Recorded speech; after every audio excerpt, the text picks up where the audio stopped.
आर्थवर्स media में आपका स्वागत है। ये सिर्फ एक यूट्यूब चैनल नहीं, बल्कि कहानियों, डॉक्यूमेंट्री, साइकोलॉजी, टेक्नोलॉजी, समाज, बिजनेस, भविष्य और असली जिंदगी को समझने का एक नया तरीका है।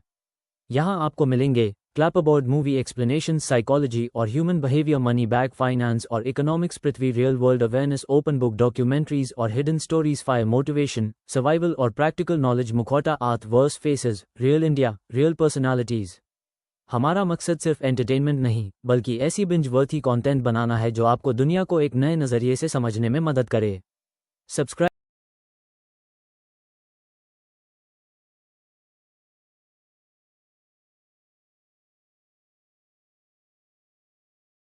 फ्रांस में इन चोरों का एक खतरनाक ग्रुप है जिनको इस देश की पुलिस चोरी करने से कभी नहीं रोक पाई, क्योंकि इनकी प्लानिंग इतनी खतरनाक होती है जितना पुलिस वाले कभी सपने में भी नहीं सोच सकते। अभी इन चोरों की नजर एक बहुत ही कीमती तिजोरी पर है। इस तिजोरी में लाखों रुपये के हीरे रखे हुए हैं। 4 चोर चुपचाप रेंगते हुए तिजोरी के दरवाजे तक पहुँचते हैं। वहाँ वे खास मशीनों की मदद से दरवाजा खोलते हैं और जल्दी जल्दी हीरे चुराने लगते हैं। लेकिन परेशानी सोच से भी जल्दी आ जाती है। फुटबॉल मैच देखकर लौट रहा बैंक का बॉस अचानक तिजोरी करने वापस आ जाता है। चोर चोरी में इतने डूबे होते हैं कि उन्हें पता ही नहीं चलता कि बॉस उनकी तरफ आ रहा है। अब सवाल ये है, आखिर ये चोरों की टीम बनाई किसने, और क्या ये चोर हीरे लेकर भाग पाएंगे या फिर पकड़े जाएंगे? इसका जवाब जानने के लिए हमें कहानी की शुरुआत में जाना होगा। कहानी की शुरुआत में हमें बेल्जियम का एक एयरपोर्ट दिखाया जाता है, जहाँ दक्षिण अफ्रीका से एक जहाज बिल्कुल समय पर आकर उतरता है। एक महिला जो फ्लाइट अटेंडेंट बनी हुई है तेजी से एक प्राइवेट लाउंज में जाती है। वह कार्ड स्वाइप करती है, अपनी टोपी और दस्ताने उतारती है, खिड़की के पास एक कैमरा लगाती है और निगरानी के लिए एक फोन भी सेट करती है। ये कोई आम लड़की नहीं है, उसका नाम जोवाना है। वह पैंथर ग्रुप की एक होशियार टीम मेंबर है। वह अपने ईयरपीस में डॉनी से धीरे बोलती है। डॉनी वही आदमी है जिसने 7 साल पहले एक बड़ी नकदी की डकैती की थी। अब वह यूरोप में छिपा हुआ है, लेकिन अभी भी चोरी की दुनिया में एक्टिव है। इस बार उसका निशाना फ्रांस का वर्ल्ड डायमंड सेंटर है, लेकिन अंदर जाने के लिए उसे एक खास लाल हीरे की जरूरत है। किस्मत से लाल हीरों का एक पैकेट और कुछ गुप्त फाइलें आज रात फ्रांस जाने वाली हैं। डॉनी की योजना साफ है। उसका गिरोह स्वाट पुलिस की वर्दी पहनकर एयरपोर्ट के हैंगर पर हमला करेगा। जोवाना फ्लाइट अटेंडेंट बनी रहती है और हर हरकत पर नजर रखती है। जैसे ही सही समय आता है वह इशारा करती है। तुरंत उसकी टीम एक छिपे हुए कंटेनर ट्रक से बाहर निकलती है और 2 कारों में असली पुलिस की तरह पहुंचती है। वे नकली बम की धमकी देते हैं, स्मोक बम फेंकते हैं, कैमरों पर गोली चलाते हैं और कर्मचारियों को बांध देते हैं। अंदर जाकर वे ताला तोड़ते हैं और लाल हीरा और फाइलें उठा लेते हैं। लेकिन तभी सुरक्षा गार्ड्स को टूटे कैमरे दिख जाते हैं और वे पुलिस को बुला लेते हैं। असली पुलिस तेजी से आ रही होती है। जोवाना ईयरपीस में चिल्लाती है, हटो। गिरोह के लोग तुरंत कारों में बैठते हैं, कंटेनर में छिप जाते हैं और एक ट्रक उन्हें सामान की तरह पुलिस के आने से पहले ही वहां से ले जाता है। पहला काम पूरा हो जाता है, लेकिन यह चोरी आगे चलकर बहुत बड़ी परेशानी बनने वाली है। जहां पैंथर गिरोह एयरपोर्ट की डकैती का जश्न मना रहा है, वहीं कैलिफोर्निया में मुसीबतें बढ़ रही हैं। डिप्टी शेरिफ निक का दिन बहुत ही खराब चल रहा है। हाल ही में तलाक के बाद निक बहुत गुस्से में होता है। गुस्से में वह बाथरूम का शीशा तोड़ देता है और अपनी शादी की अंगूठी को कचरे में फेंक देता है। अपना गुस्सा भूलने के लिए वह एक बार में जाता है। वहाँ टीवी पर वह हवाई अड्डे पर हुई हीरे की चोरी की खबर देखता है। स्क्रीन पर जैसे ही पैंथर क्रू का नाम आता है, निक की आंखें चमक उठती हैं। वह पहले भी डॉनी का पीछा कर चुका है और उसे पूरा यकीन होता है कि यह काम उन्हीं का है। इस बार वह उन्हें भागने नहीं देगा। निक अब एक मिशन पर है और उसके पास फ्रांस तक उनका पीछा करने का एक सुराग भी है। इधर फ्रांस में पैंथर क्रू अपनी अगली बड़ी चोरी की तैयारी कर रहा है। उनका अगला निशाना है वर्ल्ड डायमंड सेंटर। जोवाना की चालाकी से डॉनी एक बड़े हीरे के कारोबारी की नई नकली पहचान बना लेता है। जोवाना टीम को निर्देश देती है। स्लावको,